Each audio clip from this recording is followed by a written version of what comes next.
Hi guys, welcome back to my another vlog. It is me Tilak. I hope हजुरहरु सन्चै हुनुहुन्छ होला। म पनि एकदमै सन्चै छु।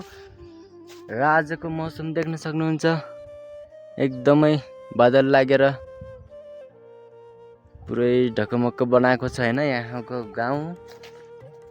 अनि आज बिहान चाहिँ एकदम पानी परिरहेको थियो है। अहिले चाहिँ म जाँदै छु मटर रोप्ने ठाउँ। अनि धेरै दिन पछाडी भ्लग बनाइरहेको छु। त्यही हो। अब चाहिँ मटर रोप्ने ठाउँ गएर भेटौँला है गाइस। हामी मटर रोप्ने ठाउँ पुगिसक्यौं। यही हो मटर रोप्ने ठाउँ। यो दुईटा खेत छ। हामी 3 जना। त्यो च्याम्पात्यासँग 4 जना। ल साथीहरु हामी चाहिँ अब कामतिर लागिसक्यौं। यता अंकलले खनिसक्नु भएको छ। 2-4 वटा शब्द जाओस् अंकलबाट। केही जान्न मेरो किन पर्दा चाह भयो काम गर। यसरी क्यारी बनाएर लगाउनु पर्ने हुन्छ मटर हामीले है त। देख्न सक्नुहुन्छ यसरी काम गरिराख्नु भएको छ यता चाहिँ। अनि त्यहाँ दिदीले चाहिँ बिउ हालिराख्नु भएको छ। पानी पर्यो गाइस, पानी पर्यो है।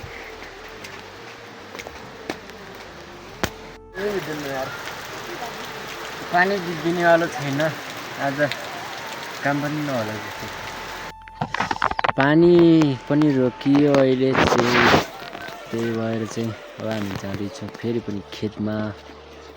अनि यता ठुलबाले चाहिँ बिउ खाद लगाउनु भएको छ। अनि अङ्कल चाहिँ त्यहाँ पर खाना लगेर अगाडि जानु भइसकेको छ। त्यही हो गाइस, यस्तो पानी घाम नभनेर काम गरिराख्नु पर्छ यता चाहिँ हैन। ल गाइस हामी चाहिँ पलम खाँदैछु हैन।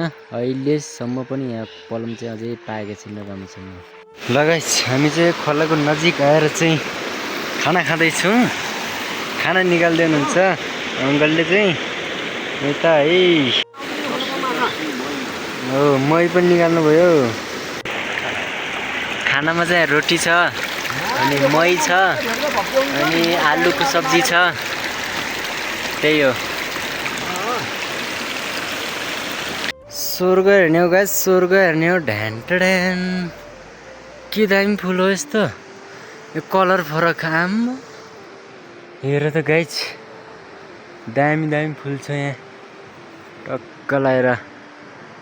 एकदमै खतरा खतरा फुल छ। आजको काम चाहिँ सकियो हैन। मटर लगाएर हामी आइसक्यौं। देख्न सक्नुहुन्छ मैले चाहिँ यहाँ भरि आलु ल्याएको छु हैन। अनि त्यही हो। पानी परेर बेहाल भयो हैन। खासै भिडियो पनि बनाउन पाइएन। त्यही हो गाइस। अब म चाहिँ रोमतिर लाग्दै छु। ल गाइस म चाहिँ रोममा पुगिसकेँ हैन। देख्न सक्नुहुन्छ मैले चाहिँ आलु मस्त तरिकाले पालेर ल्याएको छु हैन। त्यही हो गाइस। अनि